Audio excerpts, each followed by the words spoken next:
বাতৰি পঢ়িছো নিৰুপমা বৰঠাকুৰে। এতিয়া প্ৰধান বাতৰিসমূহত আছে লোকসভা নিৰ্বাচনৰ সপ্তম পৰ্যায়ৰ বাবে প্ৰচাৰ অভিযান তীব্ৰতৰ হৈ উঠিছে। আম আদমী পাৰ্টীৰ ৰাষ্ট্ৰীয় আহ্বায়ক তথা দিল্লীৰ মুখ্যমন্ত্ৰী অৰবিন্দ কেজৰিৱালে কালি তেওঁৰ অন্তৰ্বৰ্তীকালীন জামিনৰ ম্যাদ 7 দিনলৈ বৃদ্ধি কৰাৰ বাবে উচ্চতম ন্যায়ালয়ক অনুৰোধ জনাইছে। সমগ্ৰ দেশতে অহা মাহত স্বাভাৱিক পৰিমাণৰ বৰষুণ হ'ব বুলি ভাৰতীয় বতৰ বিজ্ঞান বিভাগে জানিবলৈ দিছে। প্ৰধানমন্ত্ৰী নৰেন্দ্ৰ মোদীয়ে বিশ্ব পেৰা এথলেটিকছ চেম্পিয়নশ্বিপত ভাৰতীয় খেলুৱৈসকলৰ প্ৰদৰ্শনক লৈ সন্তোষ প্ৰকাশ কৰিছে আৰু ভাৰতৰ ৰোহন বোপান্না আৰু ইউকি ভাম্ব্ৰী আজি ফ্ৰেঞ্চ অপেন টেনিছ প্ৰতিযোগিতাৰ পুৰুষৰ ডাবলছৰ প্ৰথম ৰাউণ্ডৰ খেলত অৱতীৰ্ণ হ'ব।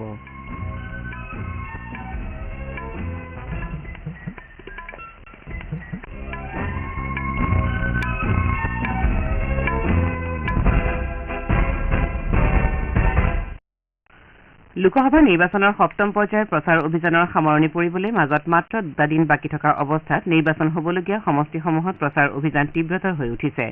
ৰাজনৈতিক দলৰ জ্যেষ্ঠ নেতাসকলে নিৰ্বাচনী সভা তথা ৰোড শ্ব'ৰ জৰিয়তে ভোটদাতাক আকৰ্ষণ কৰিবলৈ আপ্ৰাণ প্ৰয়াস চলোৱা পৰিলক্ষিত হৈছে। জ্যেষ্ঠ বিজেপি নেতা তথা প্ৰধানমন্ত্ৰী নৰেন্দ্ৰ মোদীয়ে আজি ঝাৰখণ্ডৰ ডুমকা বিমান বন্দৰ খেলপথাৰত এখন নিৰ্বাচনী সভাক সম্বোধন কৰিব। বিজয় সংকল্প যাত্ৰাৰ অংশ হিচাপে সংসদীয় সমষ্টিটোৰ পৰা বিজেপিৰ হৈ নিৰ্বাচনত প্ৰতিদ্বন্দ্বিতা কৰা সীতা চোৰেনৰ সমৰ্থনত এই সভাৰ আয়োজন কৰা হৈছে। উল্লেখযোগ্য যে প্ৰাৰ্থীগৰাকী হৈছে ঝাৰখণ্ড মুক্তি মৰ্চাৰ মুৰব্বী শিবু চোৰেনৰ বোৱাৰীয়েক। এটা সংবাদগোষ্ঠীত দিয়া সাক্ষাৎকাৰত কালি শ্ৰীমোদীয়ে কয় যে আত্মনিৰ্ভৰ ভাৰত উদ্যমৰ অধীনত দেশৰ থলুৱা প্ৰতিভাসমূহক বিকাশ কৰাৰ লগতে নিয়োগৰ সুবিধা বৃদ্ধি কৰিবলৈ প্ৰয়াস চলোৱা হৈছে। তেওঁ কয় যে চৰকাৰে দেশক অগ্ৰাধিকাৰ দি প্ৰতিটো সিদ্ধান্ত গ্ৰহণ কৰি আহিছে। ইপিনে বিজেপিৰ ৰাষ্ট্ৰীয় সভাপতি জে পি নাড্ডাই কাইলৈ দেওঘৰত 3খন নিৰ্বাচনী সভাত ভাগ ল'ব। আনহাতে জ্যেষ্ঠ কংগ্ৰেছ নেতা ৰাহুল গান্ধীয়েও সমষ্টিটোত পৰহিলৈ নিৰ্বাচনী প্ৰচাৰ সভাত অংশগ্ৰহণ কৰাৰ কথা আছে। লোকসভা নিৰ্বাচনৰ অন্তিম পৰ্যায়ত অহা 1 জুনত ঝাৰখণ্ডৰ গোড্ডা, ডুমকা আৰু চাহিবগঞ্জত ভোটগ্ৰহণ কৰা হ'ব। 2019 চনৰ লোকসভা নিৰ্বাচনত ঝাৰখণ্ড মুক্তি মৰ্চাই চাহিবগঞ্জত জয়লাভ কৰিছিল। কংগ্ৰেছৰ সাধাৰণ সম্পাদক প্ৰিয়ংকা গান্ধী ভাদ্ৰাই কালি হিমাচল প্ৰদেশৰ চাম্বা আৰু শ্বাহপুৰ সংসদীয় সমষ্টিত 2খন নিৰ্বাচনী সভাত অংশগ্ৰহণ কৰে। সভাত শ্ৰীমতী গান্ধীয়ে সমগ্ৰ দেশতেই জনসাধাৰণে মুদ্ৰাস্ফীতিৰ বিৰুদ্ধে যুঁজ দিয়াৰ উপৰি নিবনুৱাৰ সংখ্যা বৃদ্ধি পোৱা বুলি অভিযোগ উত্থাপন কৰে। তেওঁ কয় যে INDI মিত্ৰজোঁটে মহালক্ষ্মী আঁচনিৰ জৰিয়তে দৰিদ্ৰ পৰিয়ালৰ মহিলাসকলৰ সবলীকৰণৰ হকে কাম কৰি যাব। জ্যেষ্ঠ বিজেপি নেতা তথা প্ৰধানমন্ত্ৰী নৰেন্দ্ৰ মোদী আজি কলকাতালৈ যাব। তাত তেওঁ বাৰাছট, যাদৱপুৰ আৰু উত্তৰ কলকাতা লোকসভা সমষ্টিত দলীয় প্ৰাৰ্থীৰ হৈ নিৰ্বাচনী প্ৰচাৰত অংশ ল'ব। প্ৰধানমন্ত্ৰীগৰাকীয়ে আজি বিয়লি বাৰাছট সংসদীয় সমষ্টিত এখন জনসভাক সম্বোধন কৰিব। ইয়াৰ পাছত তেওঁ যাদৱপুৰত আন এখন সভাত অংশগ্ৰহণ কৰাৰ উপৰি উত্তৰ কলকাতা লোকসভা সমষ্টিত এটা ৰোড শ্ব'তো ভাগ ল'ব। শ্যামবজাৰৰ পৰা আৰম্ভ হ'বলগীয়া এই ৰোড শ্ব'ৰ স্বামী বিবেকানন্দৰ পৈতৃক গৃহৰ সমীপত অন্ত পৰিব।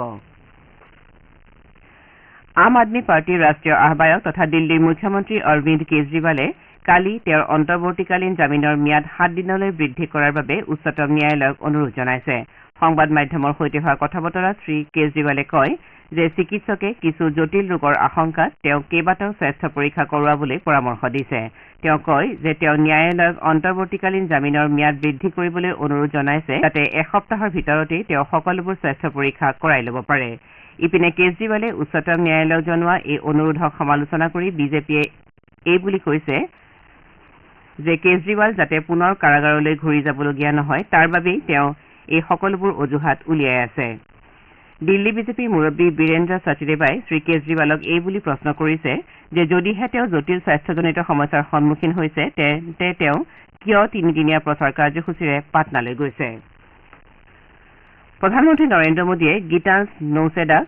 লিথুৱানিয়াৰ ৰাষ্ট্ৰপতি হিচাপে পুনৰবাৰ নিৰ্বাচিত হোৱাৰ বাবে অভিনন্দন জ্ঞাপন কৰিছে। সামাজিক মাধ্যমৰ এটা পোষ্টত শ্ৰীমোদীয়ে ভাৰত আৰু লিথুৱানিয়াৰ মাজৰ সহযোগিতা ত্বৰান্বিত কৰাৰ বাবে একেলগে কাম কৰি যাবলৈ আগ্ৰহেৰে বাট চাই আছে বুলি প্ৰকাশ কৰিছে। কেন্দ্ৰীয় স্বাস্থ্য সচিব অপূৰ্ব চন্দ্ৰাই কৈছে যে ভাৰতৰ প্ৰধান প্ৰমূল্য আৰু বসুধৈৱ কুটুম্বকম অৱধাৰণা বিশ্ব স্বাস্থ্য সভা WHAৰ বিষয়বস্তু স্বাস্থ্যৰ বাবে সকলোৰে বাবে স্বাস্থ্যৰ অনুৰূপ। ছুইজাৰলেণ্ডৰ জেনেভাত অনুষ্ঠিত বিশ্ব স্বাস্থ্য সভাৰ কমিটি এক সম্বোধন কৰি শ্ৰীচন্দ্ৰাই কয় যে ভাৰতে কোভিড-19 মহামাৰীৰ সময়ত সমগ্ৰ বিশ্বক সহায় কৰি এখন বিশ্ব এটা পৰিয়ালৰ ধাৰণাক সাকাৰ ৰূপ দিছে। বিশ্ব স্বাস্থ্য সভা WHAত 3খন মূল কমিটিৰ সত্ৰ আছে আৰু সেইসমূহ হৈছে পূৰ্ণাংগ কমিটি এ আৰু কমিটি বি স্বাস্থ্য মন্ত্ৰালয়ে এখন বিজ্ঞপ্তিযোগে কৈছে যে ভাৰতে কমিটি এৰ অধ্যক্ষতা কৰিব আৰু জনস্বাস্থ্যৰ জৰুৰীকালীন প্ৰস্তুতি তথা সঁহাৰি জলবায়ু পৰিৱৰ্তন আৰু বিশ্ব স্বাস্থ্য সংস্থাৰ বাবে স্থায়ী বিত্তীয় যোগান আদিকে ধৰি বিভিন্ন কাৰ্যসূচী সম্বন্ধীয় বিষয় লৈ আলোচনাৰ সুবিধা প্ৰদান কৰিব আপোনালোকে বাতৰি শুনিছে আকাশবাণীৰ পৰা বতৰ বিজ্ঞান বিভাগে অহা ৩০ মে পৰ্যন্ত পাঞ্জাৱ হাৰিয়ানা আৰু চণ্ডীগড়ত উৎকট গৰম তথা গ্ৰীষ্ম প্ৰবাহৰ সতৰ্কবাণী জাৰি কৰিছে বতৰ বিজ্ঞান বিভাগৰ তথ্য অনুসৰি দক্ষিণ আৰু পশ্চিম পাঞ্জাৱ তথা হাৰিয়ানাৰ কোনো কোনো অংশত তাপমাত্ৰা ২ৰ পৰা ৩ ডিগ্ৰী চেলছিয়াছ পৰ্যন্ত বৃদ্ধি হৈ ৪৫ৰ পৰা ৪৭ ডিগ্ৰী চেলছিয়াছ পৰ্যন্ত হ'ব পাৰে বুলি আগলি বতৰা দিছে একেদৰে হাৰিয়ানাৰ উত্তৰ অংশ আৰু চণ্ডীগড়কে ধৰি পাঞ্জাৱৰ তাপমাত্ৰা ৪৩ৰ পৰা ৪৫ ডিগ্ৰী চেলছিয়াছৰ ভিতৰত থাকিব বুলি বিভাগে প্ৰকাশ কৰিছে গ্ৰীষ্ম প্ৰবাহৰ প্ৰতি লক্ষ্য ৰাখি হাৰিয়ানাত অহা ৩০ জুন পৰ্যন্ত বাল বাটিকাৰ পৰা দ্বাদশ শ্ৰেণীলৈকে গ্ৰীষ্ম বন্ধ ঘোষণা কৰা হৈছে এই নিৰ্দেশনা সকলোবোৰ চৰকাৰী তথা ব্যক্তিগত খণ্ডৰ শিক্ষানুষ্ঠানৰ বাবে প্ৰযোজ্য হ'ব ৰাজ্যখনৰ বিদ্যালয় শিক্ষা সঞ্চালকালয়ে জাৰি কৰা এই নিৰ্দেশনা অমান্য কৰা শৈক্ষিক প্ৰতিষ্ঠানসমূহৰ বিৰুদ্ধে বিহিত ব্যৱস্থা গ্ৰহণ কৰা হ'ব বুলি নিৰ্দেশনাটোত কোৱা হৈছে ইপিনে বতৰ বিজ্ঞান বিভাগে চলিত বৰ্ষৰ জুনৰ পৰা ছেপ্টেম্বৰ পৰ্যন্ত দেশৰ অধিকাংশত স্বাভাৱিকতকৈ অধিক পৰিমাণৰ বৰষুণ হ'ব বুলি আগলি বতৰা প্ৰকাশ কৰিছে বিভাগৰ সঞ্চালক প্ৰধান ডঃ মৃত্যুঞ্জয় মহাপাত্ৰই জানিবলৈ দিয়া মতে দক্ষিণ পশ্চিম মৌচুমী বতাহৰ ফলত মধ্য তথা দক্ষিণ ভাৰতত স্বাভাৱিকতকৈ অধিক বৰষুণ হোৱাৰ বিপৰীতে পশ্চিম ভাৰতত স্বাভাৱিক পৰিমাণৰ বৰষুণ হ'ব অৱশ্যে উত্তৰ পূৰ্বাঞ্চলত স্বাভাৱিকতকৈ কম পৰিমাণৰ বৰষুণ হ'ব পাৰে বুলিও তেওঁ জানিবলৈ দিয়ে ইপিনে অহা মাহত সমগ্ৰ দেশতে স্বাভাৱিক পৰিমাণৰ বৰষুণ হোৱাৰ আগলি বতৰা পোৱা গৈছে ডঃ মহাপাত্ৰই লগতে কয় যে কেৰালা আৰু উত্তৰ পূৰ্বাঞ্চলৰ ৰাজ্যকেইখনত আজিৰে পৰা অহা 4 দিনলৈ মৌচুমী বতাহৰ ফলত বাৰিষা কালৰ আৰম্ভণি হোৱাৰ সম্ভাৱনা দেখা গৈছে মৌচুমী বায়ু ইতিমধ্যে আৰৱ সাগৰৰ কিছু অংশৰ লগতে বংগোপসাগৰৰ দক্ষিণ পূব পশ্চিম মধ্য আৰু উত্তৰ পূব অংশলৈ অগ্ৰসৰ হোৱা বুলিও তেওঁ জানিবলৈ দিয়ে প্ৰধানমন্ত্ৰী নৰেন্দ্ৰ মোদীয়ে বিশ্ব পেৰা এথলেটিক্স চেম্পিয়নশ্বিপত ভাৰতীয় খেলুৱৈসকলৰ প্ৰদৰ্শনক লৈ সন্তোষ প্ৰকাশ কৰিছে সামাজিক মাধ্যমত লিখা এটা পোষ্টত শ্ৰীমোদীয়ে কয় যে মাত্ৰ 7টা বছৰত 36 সংখ্যক স্থানৰ পৰা 6ষ্ঠ স্থানলৈ উন্নীত হ'বলৈ ভাৰতীয় খেলুৱৈসকলে চলিত বৰ্ষৰ প্ৰতিযোগিতাত 17টা পদক জয় কৰে এই উল্লেখযোগ্য সাফল্যৰ বাবে প্ৰধানমন্ত্ৰীগৰাকীয়ে খেলুৱৈসকল তথা তেওঁলোকৰ সৈতে জড়িত সকলোকে অভিনন্দন জ্ঞাপন কৰে শ্ৰীমোদীয়ে কয় যে খেলুৱৈসকলৰ নিষ্ঠা আৰু অধ্যৱসায় সঁচাকৈয়ে প্ৰেৰণাদায়ক আৰু ই দৃঢ়তা আৰু কঠোৰ পৰিশ্ৰমৰ জৰিয়তে অৰ্জন কৰা সাফল্য সমগ্ৰ বিশ্বৰ আগত দাঙি ধৰিছে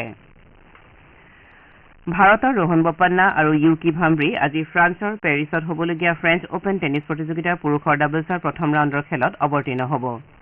দ্বিতীয় বাছনিপ্ৰাপ্ত বোপান্না আৰু অষ্ট্ৰেলিয়াৰ মেথিউ এবডেনৰ যুটিটো প্ৰথম ৰাউণ্ডত ফিনলেণ্ডৰ ইমিল ৰুচুভৰি আৰু হাংগেৰীৰ মাৰ্টন ফুকছভিক্সৰ মুখামুখি হোৱাৰ বিপৰীতে ইউকি ভাম্ব্ৰী আৰু ফ্ৰান্সৰ আলবানো অলিভেট্ৰিৰ যুটিটো ৰাছিয়াৰ ৰোমান ছাফিউলিন আৰু অষ্ট্ৰেলিয়াৰ জন পিয়াৰ্ছ যুটিটোৰ বিৰুদ্ধে অৱতীৰ্ণ হ'ব অৱশ্যে ভাৰতৰ সুমিত নাগল কালি প্ৰতিযোগিতাৰ পুৰুষৰ ছিংগলছৰ প্ৰথম ৰাউণ্ডত ৰাছিয়াৰ কাৰেন খাছানভৰ বিৰুদ্ধে 2-6, 0-6, 6-7 ছেটত পৰাস্ত হয় অল ইণ্ডিয়া ফুটবল ফেডাৰেশ্যনে কালি উজবেকিস্তানৰ বিৰুদ্ধে দুখন আন্তঃৰাষ্ট্ৰীয় বন্ধুত্বপূৰ্ণ খেলত অংশ ল'বলগীয়া ভাৰতীয় জ্যেষ্ঠ মহিলা দলটোৰ সদস্যসকলৰ নাম ঘোষণা কৰিছে 23জনীয়া দলটোত 3গৰাকী গ'লকিপাৰ 8গৰাকী ডিফেণ্ডাৰ 8গৰাকী মিডফিল্ডাৰ আৰু 4গৰাকী ফৰৱাৰ্ড খেলুৱৈক স্থান দিয়া হৈছে